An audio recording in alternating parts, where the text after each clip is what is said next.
Have you guys looked at or identified that there's a demographic comeback to this as we go through the cycle of coming back the next year? Well, interesting thing, John. We shouldn't spend so much time and money on research. We should just talk to you. Because the research was exactly that. I don't want to share someone else's thoughts. I want to create my own original thoughts. I want to create my own original solutions. I want to look at situations and come up with my own phrasing, my own words, and do it my way. This is the Jon Taffer Podcast. Shut it down! So I have a very special guest. Billy Vassiliadis is the man who runs, he's the CEO of R&R Partners. He handles all the messaging and marketing for the destination of Las Vegas. So under Billy's watch, that famous phrase, what happens in Vegas stays in Vegas, was created by his company. Every dream needs a merchant, every myth a myth maker. The New York Times wrote, in Las Vegas, the job falls to Billy, the creator of marketing magic. R&R Partners CEO has been the mastermind behind some of the most iconic and impactful campaigns for 40 years.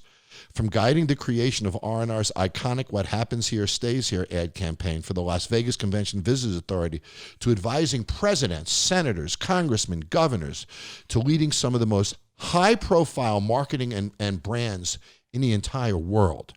There is nobody who I actually know who has a more successful, more dominant track record in positioning and marketing than Billy and his company. Billy, thank you for being here, buddy. It's such a pleasure to see you, albeit on a computer screen. Great to see you too, John. It's always nice talking to you and looking forward to this. Me too, buddy. So, boy, we've had a heck of a year. And you know, those of you who heard my introduction about Billy, but, you know, Billy is one of the pioneers who led the whole brand of Las Vegas. And what you've seen, Billy, over these years as the agency of record for the Las Vegas Convention Bureau is really remarkable. How many years have you been managing the marketing or involved in the marketing of the city of Las Vegas? Well, the agency before I bought it got Sig Rogish had the account since 1980. For me, it's been since 1994. Wow. And so you are on the team when What Happens in Vegas Stays in Vegas was created in that rollout. When you look look at all your years, because I think that's one of the greatest slogans of all time, not only for the city, it's deep.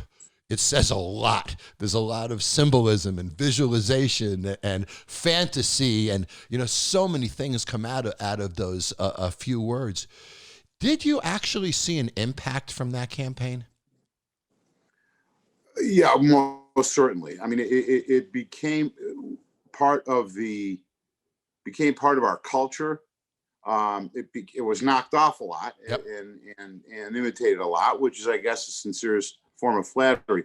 But we also saw a steady increase, not just in visitation, because maybe that would have happened naturally, but also the type of customers that were coming, the experiences they were seeking. And also, I've been really, really lucky in that we've got companies on the Las Vegas Strip that constantly upgrade, update, make their product more contemporary and fit what their customers need. So we saw this kind of hand-in-hand escalation of the campaign, with the product escalating, the campaign having to re-escalate. And ultimately, I think this town does the best job of any destination in fulfilling people's aspirations of what they want out of Las Vegas. And we see that even in customer satisfaction surveys. Yeah, we do. And I've read so much of the data, some of it even from R&R, from your company. If I'm not mistaken, 70% of visitations have come to Las Vegas before. I mean, the number is huge like that. Yeah. That speaks to the depth of our experience, you know, to the level of satisfaction that we achieved. To think that somebody would come back to Las Vegas rather than going to a new place and have a new adventure speaks loudly. And I guess it goes back to Mirage, you know, when Mirage launched on the Strip, and then hotel after hotel after that, it became an exciting time. So last year, in 2019, the city of Las Vegas achieved, and correct me if I'm wrong, Billy, achieved about 42 million visitations. Right. And give or take about 6.5 million, 7 million were convention. Right. And what many people don't know is Las Vegas sort of goes through a metamorphosis. In the wintertime, it becomes a little more convention, much more of a mix of business people. You see a lot more suits and ties on the Strip. And then, of course, in the springtime, when the convention season starts to subside, we become much more of a leisure destination, and you'll see a lot more Hawaiian shirts on the Strip, and you'll see that demographic change happen. Whammo, COVID hits. And, you know, Billy, it's as marketers, we've never experienced challenges like this before. No. And I really want to dive into this and try to understand it a little with you if I can. Back in March, I said on Fox News that I thought people were going to come back in thirds. First third would be quick. There'll be a younger, fearless demographic, lower income level, but they'll come out pretty quickly. Then I felt the second third would be what I called the reserved third. They're going to wait and see, are there masks, is there safety, how does it feel, and then maybe they'll come out. And then I sort of thought the third was the certain third. They're not going anywhere until there's a vaccine and you know, they're sort of bulletproof safe. And when I drive down the Strip and look at our city, I almost see it rolling out in that kind of a way. Have you guys looked at or identified that there's a demographic comeback to this as we go through the cycle of coming back the next year? Well, interesting thing, John. We shouldn't spend so much time and money on research. We should just talk to you, because the research was exactly that. That somewhere around 30% of our Vegas visitors, the people that like Vegas, were going to come back pretty much as soon as they could. They were under 35. They were 60+% male, mostly drive-ins coming from Southern California. Yep. And they were just pent up and wanted to just blow. They just wanted to come and have fun. And they really, that group really didn't care per se that there weren't shows and, you know, some of the other product that Vegas has in obviously pre-COVID and will have post-COVID. They just wanted the escape. The pools, being able to have a choice of restaurants, stay in a hotel room, gamble. Ironically, for the first time in, I bet 25, 26 years, our gaming is growing, you know, faster than our non-gaming, because there was no shows and things, and that was the demographic that came. It's interesting. So you're not diluting the audience into all the nightclubs and the restaurants. We're keeping them contained in the casino. That's exactly. Fascinating. It is. Exactly. Yeah. And then we started seeing that expand. One of the interesting pieces of data we got about 15, 20 days ago is that the intent to travel to Las Vegas is about 31%. That's about what it was pre-COVID a year ago. So people wanting to come here. Now, what you said is right. That second group is starting to come somewhat cautiously. They're intending to travel here in the next few months, they say. But they're also the news watchers. They're the COVID Act now, Johns Hopkins indicator watchers. They're the ones who really appreciated our Vegas Smart campaign with the mask up, et cetera, et cetera, et cetera, social distancing. And we're starting to see them come. That third, I think, is still hesitant. And I also, back to your convention point a second, because I think it's important. You're right in that there was a seasonality to it, but there was also a weekly difference to it. We used to fill our Tuesday through Thursday rooms with conventions, primary or corporate meetings, but business travel. That's what's missing right now. That's probably our biggest pain point. Yeah. Our occupancy on the weekends is very strong. Yeah, you can see it. I'm sorry? You can see it when you go out on the street. We certainly have the business. Fascinating. So the biggest fallout has been in business travel, but that's the case in air travel across the country. So obviously we mirror that trend to some degree. Right. The difference with, I guess the slight difference is that we had become, I don't want to use the word dependent, but that midweek business traveler had become quite a bit of cushion, quite a great cushion for us. And they paid higher for room rates. They did more retail. They booked farther out. Dining. They were good spenders. And they booked farther out. Often they were booking a year or two out or so. Completely predictable. Yeah. Right now, what we're seeing, especially with that first 30% you talked about, very spontaneous decision making. They're not planning. They're just deciding at the last minute and jumping in a car or getting on a flight out of LA or San Diego, out of Dallas. But it's a very, very sort of spontaneous kind of impulse decision maker versus a far out planner. And it's great. We appreciate every one of them, but it's going to be, I think, for us to be able to see a true recovery, we're going to have to see that midweek business traveler back. So being, and I'm going to make you blush, being the marketing genius that you are, Billy, how do you market to that last minute? You know, because restaurateurs and hotel operators around the country are listening to us now. What are the shifts? I mean, it's a challenge now. Social media is noisy as hell, right? I think that for that first third, value is a big deal. For the first third, not as important as the last third. I'm sure you'd agree with that. So, absolutely. So what kind of shifts do you make to market in today's world? Honestly, I think a big piece of it is being out in front of them regularly. It's not kind of the big spikes and cycles of typical media. And so you buy big, typically you buy big in January. That's when people are making their travel plans. It becomes a pretty good first quarter. Then you can kind of project out. You did pretty well in the first quarter, et cetera. So there were times to spend and times to hold back. Now there needs to be more of a consistency and a presence. Someone's at home. A Vegas ad pops up that says, escape this weekend. Yes, you can. There's an opportunity to have those celebrations you need to have. You can have them in Vegas. And along with that, then obviously we continue to run our Vegas Smart message, the masking and the social distancing, because people find that important. Sure. And so it's more. You know what's interesting, Billy? I hate to interrupt you, but I want to pick this apart. Please. What's interesting is the language change that you just made, because every word you said tied back to spontaneous. Yep. Your entire messaging changed. And that's what listeners need to understand. You can't use an old message in a new time. So you're causing me to say, what am I doing tomorrow? Maybe I will go tomorrow. But that little shift in language is the genius in what you're doing, because you're causing the consumer to make a different type of decision. Well, and listen, I appreciate all the kind words and the compliments.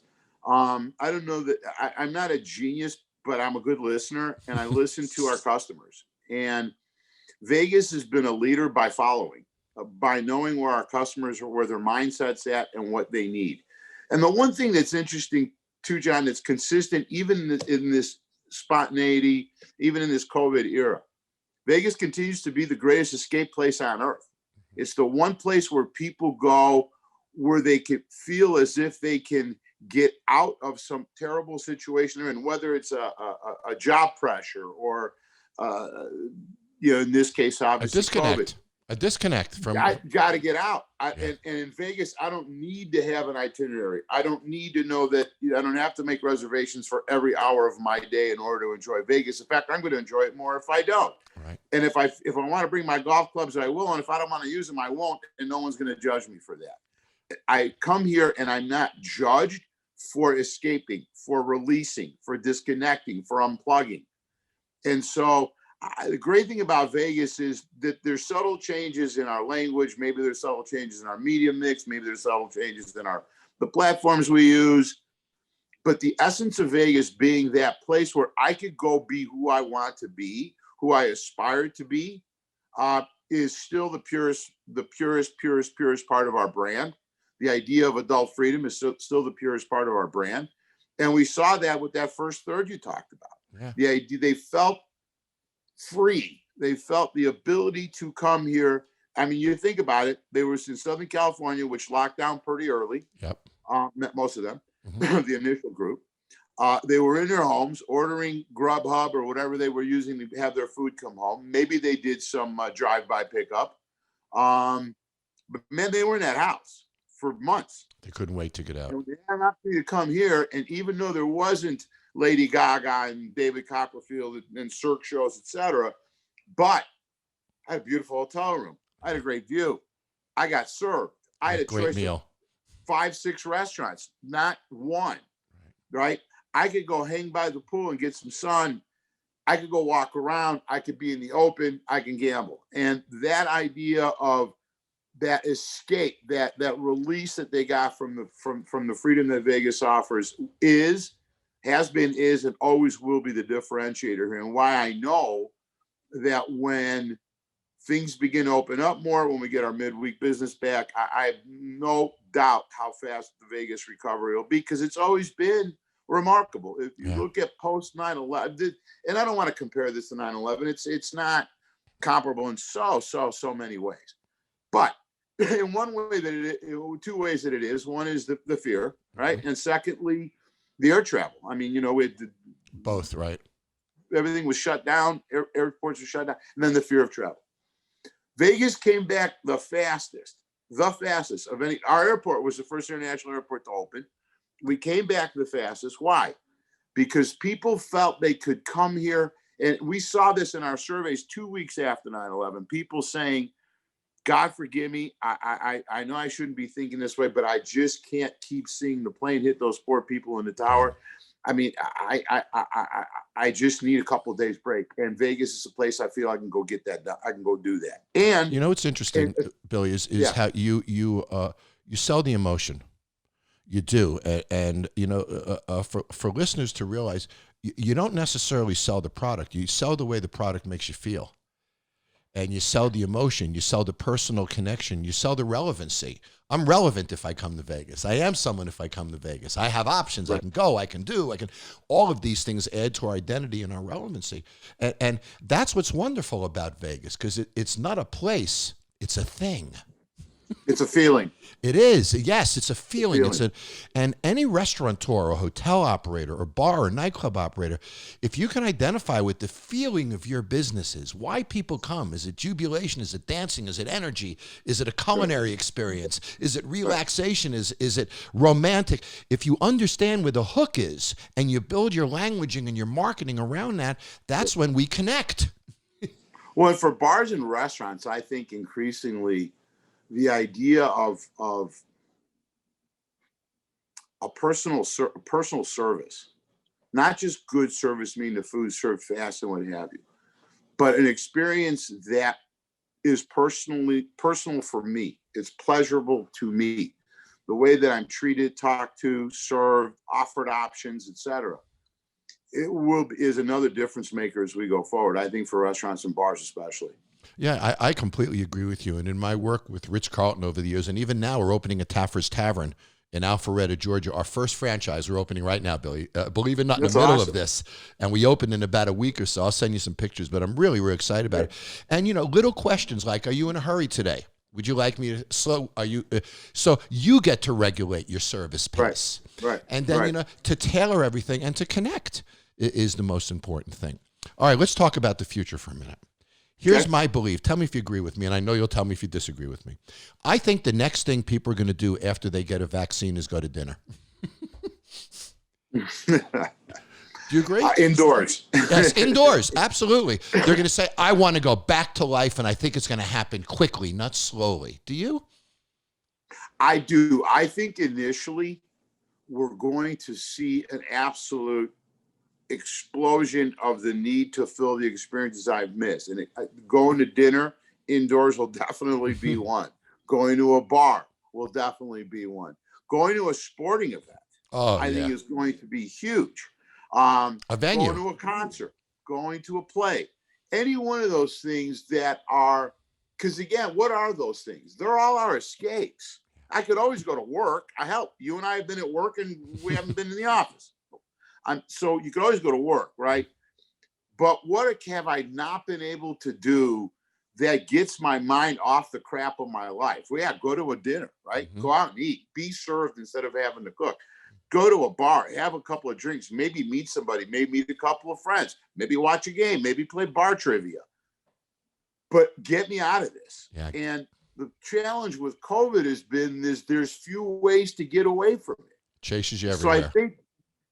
So I think once that vaccine, the treatment, yes, both of the above comes, we're going to see an initial just boom. I mean, boom. If I could put the antibodies in your arm right now, so you were set, where would you go? What would you do tonight? go to Chicago. Would you? And see if I can go to the Bears game. So your first move is a sporting event. Okay. Absolutely. That makes somebody else would say, I'm going to go to a comedy show. Somebody else would say, I'm going to a movie. Right. Somebody else would say, oh man, I can't wait to get to Broadway. So what's fascinating around the country, and I don't think Vegas is experiencing it to this level, Billy, and this is the sad part of our conversation, is we are going to lose about 50% of independent restaurants across the country. And, working with the NRA, it's 1 million restaurants. 70% of them are owned by single unit owners, right? They're family businesses. We employ about 15 million people across the country as the restaurant industry. And we're probably going to lose about 50% overall capacity across the country. And I've been talking to restaurant operators around the country and saying, hold your money now while the market is dysfunctional. I don't even use the word disrupted anymore, Bobby. I use the word dysfunctional in cities like New York, in places where the lockdowns, Los Angeles, in places where the lockdowns are severe. It isn't a market disruption. It's a market dysfunction, right? It goes that far. And I've been telling restaurant operators, hold your money now because there's 2 phases to this. One is a sustaining phase. How do you survive during it? And then the next phase is the fact that this has run so long that brand loyalty is sort of disappearing. You're almost relaunching. You're almost, and not necessarily Las Vegas or one of our properties here, but a restaurant in Chicago, it's almost like a grand opening again. You have to rebrand yourself. You have to reintroduce yourself. You can't count on those old customers. Patterns have changed. People have moved and stuff.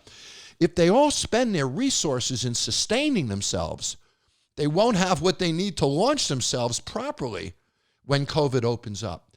And are you finding that that's a decision that some of your clients and you guys are making where let's hold some money in the stable for relaunch? Are you strategically looking at this as like a sustaining period and a launching period? Truthfully, I've never thought about that. It's been very, how do I get through today and tomorrow? Right. How do I get through this weekend? Right. What do we need to do to get an incremental 15,000 people to visit Las Vegas? One of our clients nationally is SeaWorld. How do we get people comfortable enough in SeaWorld Orlando to get an additional 2,000 folks through the gates there? Topgolf. All those things that were closed, right? Allegiant Air. Yeah. All those clients that were shut down. I mean, they'd zero. And then slowly started to reopen. It's very much how, and I'm going to go back to spontaneous. It's very much how do I get some short-term traffic through my door, get some cash flow so I can get to the day where I can open this thing up and have a grand reopening. The short answer is yes. There's going to be a lot of grand reopening, Yeah. Before I really knew what COVID was, when it started, but in those days it's going to go away. It's not. It's like the flu, all that kind of stuff. We diluted ourselves with. Well, I was quoted as saying, "Man, when this is over, pretty soon we're going to have the biggest party Vegas has ever had." That was, I think, 6 months ago. And so I think for a lot of us and my clients, it's get to that day. Yeah. What are we doing today to help us stay in business? I mean, the small restaurants are getting crushed, no question. Yeah. But even in larger businesses, that fear of, can I get there? I mean, because the other side of the sole owner, small business person, small restaurant owner, is these companies that have borrowed billions of dollars to build huge infrastructures and to create huge product and to create multiple products. And they have 4 or 5 showrooms, et cetera, et cetera, et cetera. That debt stays there. Yep. That doesn't go away. You can't just close the doors. You still owe that money. Yeah. And they owe it at a higher interest rate than today, too. It might be more expensive money. Right. Yeah. So they're just battling through today to tomorrow. And can I get a few more folks in the door, a little more revenue in to time me over? There is a tremendous amount of confidence, I could say, by my clients. I have it, and you have it. When this sucker's over, we're going to have an economic explosion in the short term. Now, I don't want to get deep. We still haven't figured out exactly what the economic fallout is going to be, and will that have an impact? I mean, people talk about 9/11. They forget we had a mini recession after 9/11. Yep. It took another 18 months to begin to have. Yep. To come back to normal. What's this going to be? That's number one. Number two, the other challenge, again, questions. I get to ask the host questions. How much has this existence changed consumer and customer behavior? Restaurant goers, right? Restaurant goers. Yeah. They've now, especially the younger ones, that already were sort of ordering, right, Grubhub and other things to the house. Is there a new pattern of behavior that's settled into our lives where we may not go back to the behavior we had before the pandemic? You look at people that are buying houses now. The housing market flummoxed me for a while. Why have to buy houses now for? Well, because they're now looking at houses as places of work, play, and stay. I was talking to a developer who has modified floor plans of future homes to make entertainment and work areas on the floor plan, so you see it as a buying purpose within the house. I also have a friend, he's selling thousands of them, who created a booth. It's about 5 feet by 3 feet. You get inside, you close the door, it's got a camera or a computer in it. Your kids can be screaming on the other side of the door, but it's a silent booth for home, all to create working at home. It's fascinating, Billy, when you mention consumer behavior change. I've been working on that a lot the last few months. And a couple of things have grown out of this. One, home mixology, right? Entertaining at home. We're going to each other's homes more, because if we're safe, if I know you're safe and I'm safe, we can go to each other's home for dinner. Right? If so, entertaining at home has become more popular. Home mixology has become more popular. I know from my mixology line at retailers, sales of that are up, right? Because it's home product and stuff. I wonder if the frequency of restaurants doesn't go down 8 or 10% to create more at-home dining. And if we don't see those types of shifts, I also think, and I'm curious to hear your opinion, that a lot of special restaurants, special occasion restaurants, I think are going to go up, because I think we're going to become a much larger part of the joys of life, the celebration of life. But I think we might lose some of the day-to-day frequency. What do you think? I completely agree. I think that interesting. You bring up the home mixology. How about the number of online Zoom or FaceTime real-time cooking classes you can now do at home with chefs from around the world, right? We did one with a lady in Bari in Italy who, that's great, did a homemade this, that, and the other thing. It was phenomenal. It was a great experience, by the way. The experience was almost better than the food. But I think more of that's going to happen. But the one thing you said that's spot on is people have now missed key moments in their lives. 25th wedding anniversary, a 21st birthday, a grandma's 80th birthday, whatever it might be. They've missed really great moments of celebration. So I think where you're spot on is those restaurants that allow you to celebrate, not just eat. Now you can go back to kind of the personal experience thing. They know you need to celebrate. Can they help you celebrate that special day? Can they do something special? Can they have a special dessert if it's someone's 20? Make a special cake. Whatever it might be.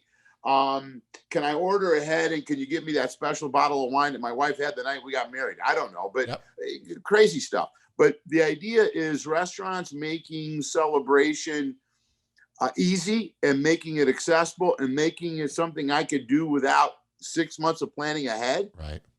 Home run. And that's Vegas too, isn't it? Whammo. Yes, I mean, that's a bullseye when it comes to Las Vegas for that type of celebratory experiences and such. We're talking about losing about 50% of independent restaurants, and you and I are also talking about the boom that we see coming this spring post-vaccine.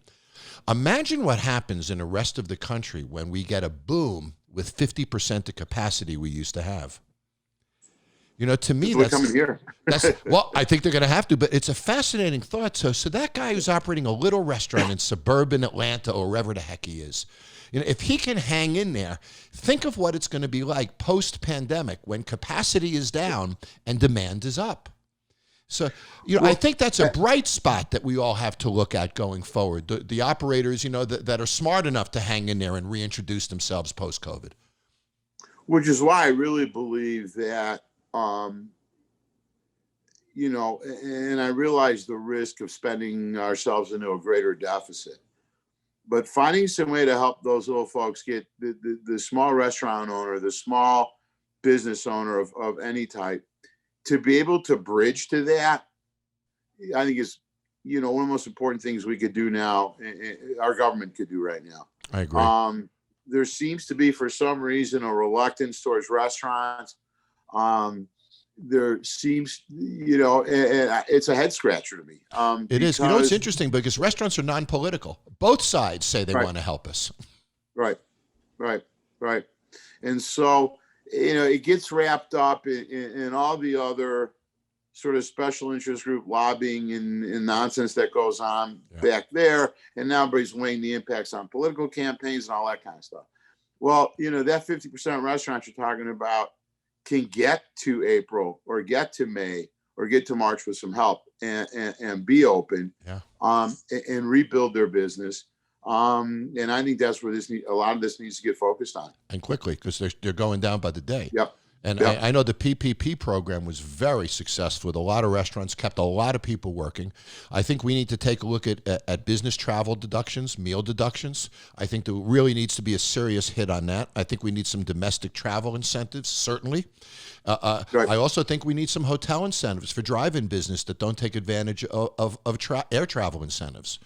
And I think that, the last thing that has been ignored so much, and this, being one of us, is the inventory cost. And for these small restaurants to refill refrigerators, refill coolers is a huge expense, and they're supplying down the supply chain. So if we give the restaurants the stimulus they need to load up their inventory, we're supporting the farmers that grew it, for Christ's sakes, and everybody along the supply chain. So farmers, truckers, delivery folks, et cetera, et cetera, et cetera. No question about it. It's the impact has got to be 1 to 4 or 1 to 5 for every restaurant job. You're helping employ 4 or 5 other people if it's done right. There's no doubt about it. And I'm a head scratcher to me is why there seems to be resistance. I don't get it. On the restaurant side. And while it's great they're bailing out airlines, they need to help businesses that get on those airlines also get bailed out. I don't know. I mean, if the deficit is a challenge, maybe due to some no interest loan. I mean, there's other ways to go about this, in some course in time, but there does need to be a commitment to rebuilding those restaurants, Listen, our travel industry is a $10 trillion industry. So it's not like we're not going to earn it back if we get to stay alive. It's funny. We're going to bring that money right back to this country if we stay alive. We sure will. And when you start to add employee payroll taxes and everything else to it, the impact is unbelievably huge. I saw a proposal the other day. It was fascinating that proposed that the federal government issue a restaurant industry bond that people could invest in. Interesting. Very much like the old federal bond programs used to be. Yeah. And that bond would fund the hospitality industry and reap a fixed return. I think some creative ideas like that could go a long way and could avoid the budget deficit. But I don't see a lot of people throwing out a lot of creative ideas at the moment. I'm hoping post-election it starts to happen, Bob, because right now we just seem to be stuck, buddy. Well, and I think it's not, it's creative ideas, and it's also, folks being able to sit down and realize there's something more important than their party affiliation, their election, their cool offices, and their customized license plates. And, folks being able to sit down and start thinking about opening their minds to creative ideas, public-private partnerships, private investment, low interest loans, no interest loans, whatever it might be, but put the panoply of opportunities on the table to save our American businesses and set aside your damn re-elections and your party affiliations. I think that's, to me, that's been the biggest obstacle to better recovery. Yeah. It sure is, and I think that's an amazing note to end this conversation on. And I know I've got a lot of politicians that do listen to this podcast that are friends of mine. This is a powerful moment. We're losing about 6% more restaurants around the country, Billy, every month. Right. These are moms and poms. These are small businesses. Yeah. And these are the people that come to our city, to come to Las Vegas to try. So it's powerful. We need to act, and we need to act now. Billy, what would you say to the industry? I guess you've already said it. great days are ahead. You see a boomtown in our future. No question. Great days are ahead. Hang on. Hang on. And, this industry, I think, especially ours in Vegas, has been incredibly responsible, vigilant, the taking all the right precautions to protect our workers and our guests. Keep doing that. Let's get through this. And when we get through this, just open the doors and start embracing people coming in. I agree. So we just got to be smart between now and then. And I think I think the end is near. I do. I think we're about 90 days away from really seeing a widespread vaccine distribution. So hang in there, everybody. Billy, this was to God's ears. I'm with you. This was a pleasure. Really, this was a pleasure. Thank you. I really enjoyed this, John. Anytime. This was fun. Thank you. Me too, buddy. Thank you. That was fun, wasn't it, Corey? That was a very interesting conversation to sit here, kind of as a producer / marketer, and it was very eye-opening to hear you guys talk. Well, he's a genius. And what he has led, and his energy and his ability to cut through messaging and understand was really valuable. And I think there's a lot of lessons that hopefully our listeners and business owners heard in this podcast that's powerful. And whether you're promoting yourself or promoting a business, language is important. Attaching to people's emotions are important. Those of you that have read my first book know how much I focus on reaction management. Corey, every employee in Alpharetta right now, all 120 of my brand new employees, every one of them knows the term reaction management. Every one of them knows what it means, how to do it, how to make it benefit you, how to make people feel good through the practice. So when you create reactions, you create success. You see, Billy and his company doesn't create marketing. They create reactions. They achieve it through marketing, right? They don't put on promotions. They put on reactions. They achieve it through promotions. And Las Vegas isn't a place you go to count dollars or to do things logically. Las Vegas is a place you go because of emotions. You cut loose in Vegas, don't you, Corey? Oh, yeah. Right? If you like to drink, maybe you drink a little more when you're in Vegas. If you like to have sex, you probably have a lot more of that while you're in Las Vegas. Yeah. If you like to gamble, you're going to do a little more of that. Whatever you love to do, you can do a little more of it in a place like this. And that's the emotional connection that Billy so mastered over the years. Well, there's one point that to me was the most powerful of all, Corey. And, I've made a lot of forecasts these past few months, and I know you've been keeping record of them. And I think we did a snippet back a few months ago. Mm-hmm. Almost every prediction I made was true. Absolutely, yeah. It was nice to hear my third verified to that degree, and how much, Billy's company spends millions of dollars a year in market research.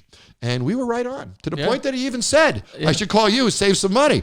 But, we do get the business here, and we do have our fingers on a pulse of it. And the biggest thing to me that Billy said that he and I agree with was the term boomtown. Hang in there. Boomtown is coming. And if you're a consumer and you're not in a restaurant business, boy, we are going to be ready for you. And we're going to create experiences that are wonderful. And we're going to get our birthdays and our anniversaries and our weddings and all of these things back in really just a few short months. We can see the end of it now. Corey, you can see the finish line. That's what I learned from Billy's conversation today, that I'm right. And one of the greatest marketers in the world agrees. The first thing we're going to do when we get a vaccine is go love what we do. If we love Broadway, that's where we're going. If we love bars, that's where we're going. If I love comedy, that's where I'm going. If I love music, that's where I'm going. And if I love to gamble, that's where I'm going. But I'm going, and I can't wait till this happens. So, we're about to enter a difficult time. I want to end this podcast in the most positive of ways. We've all been heroes in our own way these past few months. We've all helped each other, supported each other. I've been texting friends since March that I haven't spoken to in 25, 30 years just to make sure they're okay, Corey. Yeah. And every week or two, we text each other back and forth just to make sure we're okay. I haven't communicated with some of these people in 25 years, but we're communicating now. And we care about each other now. And I'm texting friends who are texting me all over the country, how are you doing? You hanging in there? You this, you that, you that. I've seen another side of America during this ugly election cycle and this divisiveness. I've seen something that was sort of special, Corey. I've seen people really reaching out to people about COVID, not politics, and connecting and supporting each other and, trying to help each other. I've seen merchants and stores go out of their way to keep us safe, past even what the manager told them to do. Yeah. I've seen customers respect employees and keep away from them and protect them. I've seen adults protect children. I've seen children protect adults 10 years old. When we think about that little spark of connection. That little thing that happened during the past 7 months that caused us to start to worry about each other again. There's good in that. And when this election ends, I'm hoping the divisiveness sort of dwindles away, Corey, but that spark stays. And that caring about each other stays, and checking in on each other stays, and communicating with each other more stays. That's the good part of this. So do something for me if you enjoyed this podcast this week. Why don't you reach out to somebody you haven't spoken to in a long time, check in on them, see how they're doing. COVID is a wonderful excuse to catch up with somebody, to say, boy, you know, this crisis, it's been a hell of a year. I was thinking about you, how you doing? Let's each reach out to one or two more people.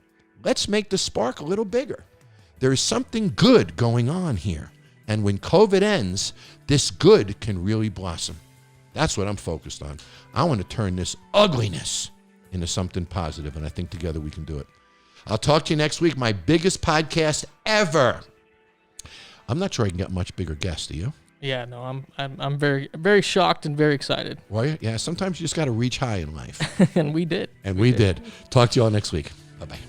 Do you want to see more of this podcast? Then hit subscribe right now. No excuses.